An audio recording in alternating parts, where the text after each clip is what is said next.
Hi, welcome to ARS car motors. ಇವತ್ತು ನಮ್ಮ ಹತ್ರ ಇನೋವಾ ಟೇಪ್ 3 ಬಂದಿದೆ. ಇದಕ್ಕೆ ನಾವು ಟೇಪ್ 4 ಅಲ್ಲಿ ಕನ್ವರ್ಟ್ ಮಾಡ್ತಾ ಇದೀವಿ. ಯಾಕಂದ್ರೆ ಸ್ವಲ್ಪ ಡ್ಯಾಮೇಜ್ ಆಗಿತ್ತು ಕಸ್ಟಮರ್, ಅದಕ್ಕೆ ನಾವೇ ಕಸ್ಟಮರ್ಗೆ ಹೇಳ್ತಾ ಇದೀವಿ ಟೇಪ್ 4 ಮಾಡ್ಕೊಳ್ಳಿ, ಗಾಡಿ ಲುಕ್ ಬರುತ್ತೆ ಅಂತೇಳಿ.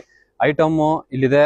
ಹೊಸ ಬಂಪರ್ ಹಾಕ್ತಾ ಇದೀವಿ, ಸೆಂಟ್ರ್ ಗ್ರಿಲ್ ಕ್ರೋಮಿಯಂ ಹಾಕ್ತಾ ಇದೀವಿ, 2 ಫಾಗ್ಲಮ್ ಕವರ್ ಹಾಕ್ತಾ ಇದೀವಿ. ಯಾವುದೇ ಗಾಡಿ ಕನ್ವರ್ಟಬಲ್ ಇದ್ರು ನಮ್ಮ ARS ಕಾರ್ ಮೋಟರ್ಸ್ಗೆ ವಿಸಿಟ್ ಮಾಡಿ. ನಮ್ಮಲ್ಲಿ Swift, Dzire, Maruti Suzuki, Baleno any one ಗಾಡಿನ ನಾವು ಟೇಪ್ 3 ಇಂದ ಟೇಪ್ 4 ಕನ್ವರ್ಟ್ ಮಾಡ್ಕೊಡ್ತೀವಿ. ಕಂಪ್ಲೀಟ್ ವಿಡಿಯೋ ನೋಡಿ. ಗಾಡಿ ಎಂಟ್ರಿ ಆದ ತಕ್ಷಣ ನಾವು ಬಂಪರ್ ಫಸ್ಟ್ ರಿಮೂವ್ ಮಾಡ್ತೀವಿ. ಹೊಸ ಬಂಪರ್ನ ತಗೊಂಡು ನಾವು ಕಂಪ್ಲೀಟ್ ಇದಕ್ಕೆ ಸ್ಯಾಂಡಿಂಗ್ ಮಾಡಿ ಇದಕ್ಕೆ ನೈಸ್ ಮಾಡ್ತೀವಿ. ಯಾಕಂದ್ರೆ ಪೈಂಟು ಗ್ರಿಪ್ ಆಗಿ ಹಿಡಿಬೇಕಾಗುತ್ತೆ.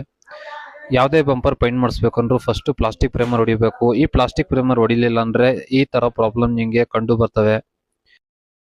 ಎಷ್ಟೋ ಗಾಡಿಗಳಲ್ಲಿ ಸೇಮ್ ಪ್ರಾಬ್ಲಮ್ ಇದ್ದೇ ಇರುತ್ತೆ. ಏನಕ್ಕೆ ಇರುತ್ತೆ ಅಂತ ಹೇಳಿದ್ರೆ, ಒಂದು ಮ್ಯಾಕ್ಸಿಮಮ್ ಬಂಪರ್ ಪೈಂಟ್ ಮಾಡಬೇಕು ಅಂದ್ರೆ 3,500 ರುಪೀಸ್ ತಗೊಂತೀವಿ. ಕಸ್ಟಮರ್ ಬಂದು 2,000 ಅಲ್ಲಿ ಮಾಡ್ಕೊಡಿ ಅಂತ ಕಸ್ಟಮರು ಇದು ಮಾಡ್ತಾರೆ. ಯಾವುದು ಪೈಂಟ್ರುಗಳದ್ದು ತಪ್ಪಿರುತ್ತೆ ಅಂತ ನಾವು ಹೇಳಕ್ಕೆ ಆಗಲ್ಲ. ಬಂಪರು 2,000 ರೂಪಾಯಿ ಇರುತ್ತೆ ಅಂತೇಳಿ ಪೈಂಟಿಗೂ 2,000 ರೂಪಾಯಿ ಆಗಲ್ಲ. ನೋಡಿ, ನೀವು ಕಸ್ಟಮರು ಇದು ಮಾಡಿದ್ರೆ ಒಳ್ಳೆ ಕ್ವಾಲಿಟಿಲಿ ಕೆಲಸ ಮಾಡಿಸ್ಬೋದು.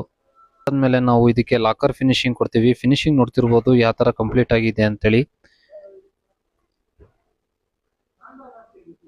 ನೀವು ನಿಮ್ಮ ಗಾಡಿಗೆ ಪೈಂಟ್ ಮಾಡಿಸ್ಬೇಕು ಅಂದ್ರೆ ಒಳ್ಳೆ ಬಜೆಟ್ ಅಲ್ಲಿ ಕೆಲಸ ಮಾಡಿಸಿ.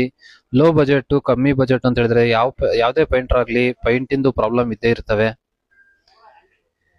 ನೀವು ನಿಮ್ಮ ಗಾಡಿಗೆ ಏನಾದ್ರು ಲೇಟೆಸ್ಟ್ ಮಾಡಿಸ್ಬೇಕು, ಟೇಪ್ 4 ಟೇಪ್ 3 ಮಾಡಿಸ್ಬೇಕು ಅಂದ್ರೆ ನಮ್ಮ ARS ಕಾರ್ ಮೋಟರ್ಸ್ಗೆ ವಿಸಿಟ್ ಮಾಡಿ. ಈ ಗಾಡಿನ ನಾವು ಕಂಪ್ಲೀಟ್ ಟೇಪ್ 3 ಇಂದ ಟೇಪ್ 4 ಮಾಡಿದೀವಿ.